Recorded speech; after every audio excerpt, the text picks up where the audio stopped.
acknowledge all of the girls in my category that work so hard. They're extremely talented and very, very creative. So this is You Doechii at the BET Awards and whatnot. So towards the end, she mentions Donald Trump. Now, one of the reasons why it's several reasons why her success is very damaging to Black people in particular. Okay, and so some people are saying that Glorilla is the one who should have won this award. She's probably right. Now, I'm not a big fan of Glorilla, but I've come to respect her more because the stuff I have heard, it's been pretty cool. You know what I mean? So I'm becoming more of a fan. I can't, being as though she comes off as very unintelligent, I can't really get that much into her, to be honest with you. So, there's that. But there's so many different reasons why the success of Doechii is damaging the Black people. But we're going to take a quick break. I'll be right back, okay? So as I was saying, so one of the reasons why it's damaged is because people gonna look at this story and what they see, whether they realize it or not, is you're seeing someone get something without working for it. And that's why people keep speaking out because it's like, well, where the hell you come from? For the most part, the first time a lot of people heard about who Doechii was last year. And I'm not saying that she can't get any awards at all, but it was like, how are you headlining the fucking VMAs? You're at the VMAs? VMAs is for major artists, but it's definitely for somebody who has a huge industry push behind them, which is nothing wrong with that. But don't try to sell me this whole idea that basically that you're here organically. And not only that, but again, if Black people see this kind of story, what it makes people think is that this is what success is, that you can have this level of success without necessarily earning it, right? So Harriet Eve 9 on Twitter writes, Doechii is the newest industry plant pretending to be a girl's girl, which needs to be outlawed, honestly, because girl's girl just means that I'm an extremely toxic woman when it comes to anything pertaining to men. The Democratic Party has another problematic, delusional Black woman holding their water for trinkets. Glorilla is clearly killing it, but the industry has used her for the 2024 election cycle, and now they're on to the next one, right? Um, and this right here was really key. When she said the Democratic Party has another problematic, delusional Black woman holding their water for trinkets. You got to realize that modern women love seeing a girl like Doechii because you got to realize that to them, that's like seeing a cool kid. You know what I mean? You got to think about when you were younger and when you first was around or seen that kid that didn't listen to their parents and they went to bed when they wanted to and had mad freedom. You know what I mean? Now, depending on where your level of where your natural sense of right from wrong is, you may look at that and say, I'm going to go do that then. Or I see that he talked back to his mother, so now I'm going to try it. You feel me? So that's, you know what I mean? So when they see women like this, in their mind, they look at her and see strength. And I guess because to a certain degree, when someone doesn't give a F, it does translate into strength because to a certain degree, that requires some, you know what I mean? Some fortitude, I guess. So I love the fact that people are speaking out against all this shit because again, we don't need our kids, our young people thinking that this is life and believing in these lies. And again, and somebody else wrote on Twitter, Doechii is good, but y'all are forcing it. And she is talented. I mean, I don't dislike Doechii, but at the same time, that girl doesn't have no joints yet. I think she has some interesting records, and it sounds like there's some ability there. But she again, what made you like her artist is when they came with one of them joints. That's how you became a fan. Not by them taking these extreme political stances that are pretty much for the most part anti-patriotic. I mean, that's not, because really again, this shit starts with Kanye. And when Kanye going viral before viral was a thing, when Kanye said George Bush doesn't care about Black people, right? And he went viral for that back in 05, right? And then when he snatched the mic at the VMAs from Taylor Swift during her acceptance speech and everything, like all those unhinged moments, like that's pretty much what she's doing. And artists are good for that because artists are always going to do whatever's going to get them the most attention. You know what I mean? But again, in this era, we have more people who can be free thinkers and speaking their mind and then speak out against this. Thank you. I appreciate you. God bless you. Okay. They don't know what's going on. They never had my back. He told me how much he wants to protect you. They never had my back. All right, man. I saw a really interesting clip of Leon Thomas. So hopefully, fair use, and hopefully they don't get mad at me for using this clip. So we're going to go ahead and play it. And this is it's off of Twitter. I don't know this guy's name, but shout out to the content creator. And this is shared from He's stepping up to the Elliot Wilson channel. So I'm going to play real quick. forefront. And that's not by accident, man. I mean, I feel like, you know, sitting down and working with Drake on Certified Lover Boy gave me a new level of confidence. The amount of power that Drake was speaking into me around that time was just so potent and real. And during COVID, I was really like just loading. He's stepping up to the forefront. And that's not by accident, man. I mean, I feel like, you know, sitting down and working with Drake on Certified Lover Boy gave me a new level of confidence. The amount of power that Drake was speaking into me around that time was. So this is Leon Thomas. You know what I'm saying? He's up and coming R&B singer. So I actually didn't know that he worked on Certified Lover Boy. Shout out to Industry Politics. I think her name was Portia. I love seeing haters get humbled and humiliated by Drake's good grace and influence on others. Elliot must have been like, cut. You know what I'm saying? So Elliot has been very vocal about this being a so-called dot era. So for the most part, I'm going to play a video in a little bit that's going to really exemplify like what I'm saying in terms of who really won and who was the underdog and who was seen as the bigger draw, right? And what the theme of the battle is. So a lot of people feel like, you know, Kendrick won and I do think Kendrick won in terms of public the court of public opinion. And what he did was, again, it was about strategy, but as far as the battle, as far as how we judge a battle, who's more entertaining, who had the better joints and whatnot, Drake washed the nigga, bro. Most of those songs were ass. All right, Euphoria was underwhelming. It was pretty good towards the end, but it's underwhelming. Even how the shit starts off, it's weird. All those joints was weird, bro. And like, and honestly, in those moments, it became apparent like how much better Drake is than you at music. If you play that shit back to back and whatnot, for the most part, you will skip all the Kendrick tracks.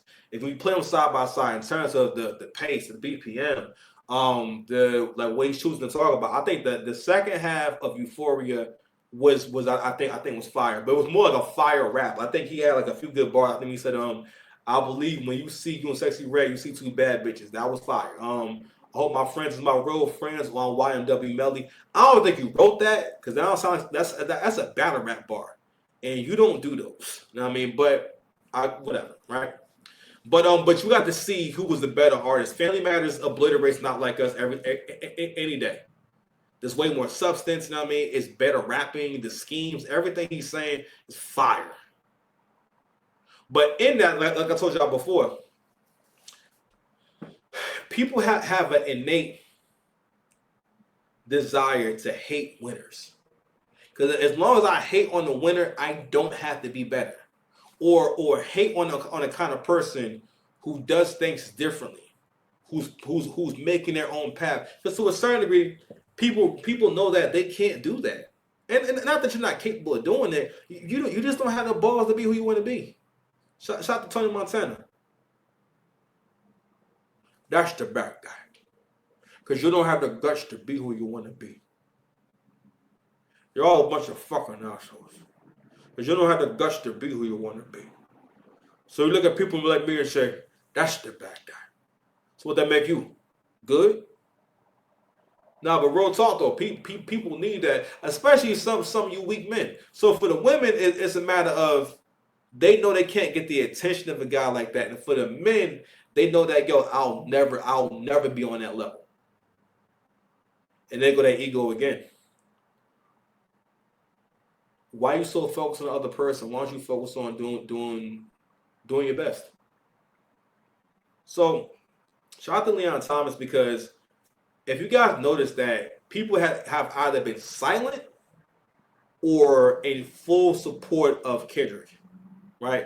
To the point where, and I'm actually going to play another video after this, where these two brothers actually point out they make a really good point. But I'm gonna finish playing this drawing and playing the video. It was just so potent and real. And during COVID, I was really like just loading, evolving as a human being. Shout out to Leon Thomas and congratulations on everything that you accomplishing, man. And shout out to him for always making sure he show love to Drake, for being the one who, and I quote, spoke life into him, gave him the confidence to step out on his own. And I just like how he keep doing it in the face of Drake haters. Like he did it on the Breakfast Club in front of Charlamagne, and Charlamagne had to sit there and stew while somebody was talking positive about Drake on his platform. Now he's sitting in front of Elliot. I know Elliot so badly wanted to go to his producer at the end of that interview and be like, hey, that Drake portion, cutting that out. Oh, that's what you mean. And that's one more thing too. And actually proves the point. If people have to mobilize their platforms against someone, what does it say about the influence and impact that person has? You've never seen an entire industry try to move against one person or turn on one person. You've never seen that. And not only that, I feel like a lot of different things that we think and believe, they start from listening to a loser.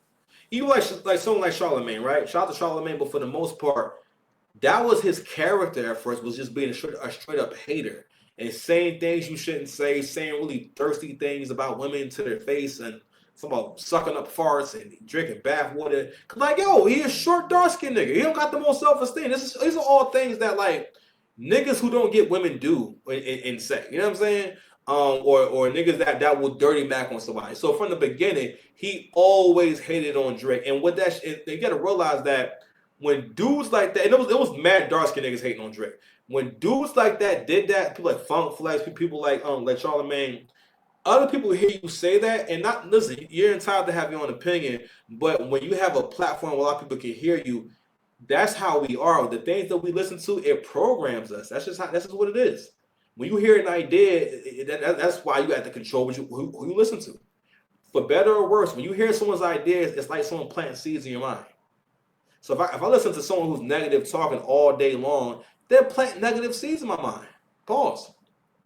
You know what I mean? So I said to say that these people can sway the thoughts and opinions of other people because of the platform. You know what I mean? And these are all things that Drake has had to kind of overcome, especially given the beginning of his career. In the first couple of years of his career, that was the push. This nigga's soft and this and that. And like again, Edgar Man made an amazing point about if Drake would have listened to black people, he would not be Drake. Drake has had one of the craziest runs ever.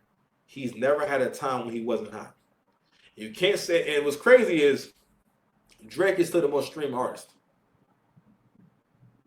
I've seen people making videos saying that his records not sound like that no more. No, nigga, he's the most streamed artist, dummy. You can't be the most streamed and at the same time be falling off. And because people are so addicted to attention and the attention you get from hating on winners, because you got to realize you're doing that in your personal life too, because you're not able to see why are they winning.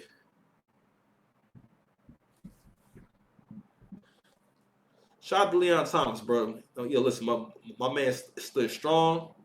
Elliot Wilson, you are not representing well for the light skins right now. Just gotta say it. So let's go to another video.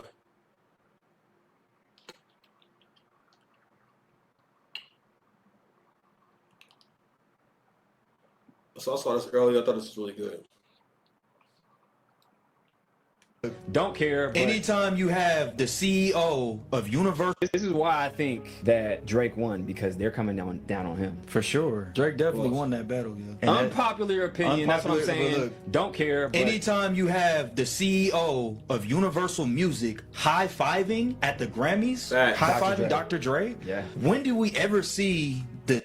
That was some cinematic shit. Dr. Dre and Lucian Grange high-fiving as if like mission accomplished. Mission complete was crazy, my nigga. CEO fucking high-fiving anybody. That's what I'm saying. And then the nigga goes and performs Super Bowl a few days later. Yeah. So First rap, like he wins. I don't know how many Grammys he won. He wins. I think it was like all of 6. 5, 6, whatever, right? Yeah. He wins that. Even though his first album should have won Grammys, which he didn't. Amazing album. The best album. Amazing. Then he wins all these Grammys. Then the next week, what happens? Super Bowl. That's the biggest stage on earth, right? Come on, So you went. So who's pulling the strings here? So then you see Lucien Grange, who was in the Diddy lawsuit originally. He was in the original lawsuit with Diddy. Yeah. Then he drops out. So then what happens? It's all on Diddy now. Okay. And then now he's high-fiving Dr. Dre. Shit's not weird to y'all? I'm just saying. Here's the thing. Drake, he held everybody down for 15 plus summers. 15. And everybody hates him now? That's not weird? That's what I'm saying. Like, everybody all of a sudden hates this man. All of How? a sudden. He has hit after hit after hit. I don't care who they. Oh, let's point out what they meant by held everybody down. I've been making this point for a minute that you can't have a genre cannot survive if there's not people like Drake who can get the next person high, who has a strong enough cosign because they're so talented that they're associated with this person. That's like gold. You know what I'm saying? That's like having a golden ticket. All right, and we to the point where people coined the stimulus package because of Drake. That man been giving out stimulus packages for however long. That nigga family tree, meaning people that he did songs with who blew up after that. You know what I'm saying? Or who benefited from a feature, a hook, or writing from Drake. Even Beyonce, even Hove. Everyone who's mattered in hip hop. Only person that Drake don't got a record with that matters is Nas. Okay? And I'll keep arguing. Kendrick knew that his music would have got better if he just kept collaborating with Drake. Because everyone who collaborates with Drake, their music got better. From Future, 21 Savage, Lil Baby. All these people went on to keep elevating and making better sounding music. Not just making music, but better sound. Because Kendrick's music didn't continue to sound better. Kendrick kind of, for the most part, be doing whatever. Honestly, I think he kind of know that, yo, I ain't really that creative, bro. Well, I can't continue to be super creative. You know what I mean? Or I can't keep doing this. Keep doing this bullshit. You know what I mean? But bigger than that, I saw a post from Kev Talks, and he was talking about how basically Kendrick wanted to be signed to Young Money. You know what I'm saying? Before Drake was. So there's so many different things. I mean that this man is jealous of Drake for. You know what I mean? Because for the most part, Wayne did essentially choose Drake over Wayne. You know what I mean? If you think about that timeline. So Drake gets his win around 2008, around 08, like, yo, Kendrick was on the come up. And a couple of years later, in 2011, you know what I mean? So I'm guessing they met in like 2010 or late 2010 or maybe in that year, 2011, Drake puts Kendrick on Take Care on Buried Alive. You know what I mean? On which track? I thought that was Drake for like a minute. And that's how I learned who he was. And that's how I started listening to Kendrick. And I started to enjoy Section 80. Right? Because before this, Kendrick was a broke, struggling rapper. And he even raps about, he has a lyric talking about how he's sharing a bucket of KFC with his girl, and she's talking about how good this Drake song is. You know what I mean? So while Drake was becoming successful, he was still broke. And this is who his girl's listening to. You understand? And then, not only that, he wanted to be signed to Young Money, and here he is living the life that he thinks he's supposed to have. Not only that, this same guy comes around and then helps you get popping. You got to realize that ego. The ego is what keeps him from giving up like Leon Thomas. Because you sound fucking crazy. Talk the way that you done gone at this nigga Drake. Given that, yo, you wouldn't even be in position to do this shit if he had put you on that album, he put you on that tour. I remember seeing this nigga name on nowright.com, and I would go right over it because Kendrick Lamar does not sound like a nigga that I want to listen to. You understand? And I bring these things up because if you out here really getting it, you don't have time to waste with people who don't believe in you. People who want you to feel like you're wrong or want to bring you down or want to convince you that positive things about you are negative. You think you're better than people. Shit like that. You know what I'm saying? You can't be around kind of people because if you're around them, it wears down on your psyche. You mentally can't take that. And you shouldn't. Okay? And I bring it up because you won't be able to see jealousy. because you don't relate to jealousy because you're focused on what is a focus on themselves, and they can be jealous, right? But if I'm more focused on what I have to do, there's not enough room for me to have jealous thoughts like that because I'm more focused on my goals. I see niggas with nicer cars all the time. I ride through super nice neighborhoods all the time, and I have to walk up on people's houses. But it's exposed me to what wealth looks like, and I'm more confident that I can attain these things, and you can too. But anyway, we'll stop it there. Love y'all. Subscribe to the channel. Yeah.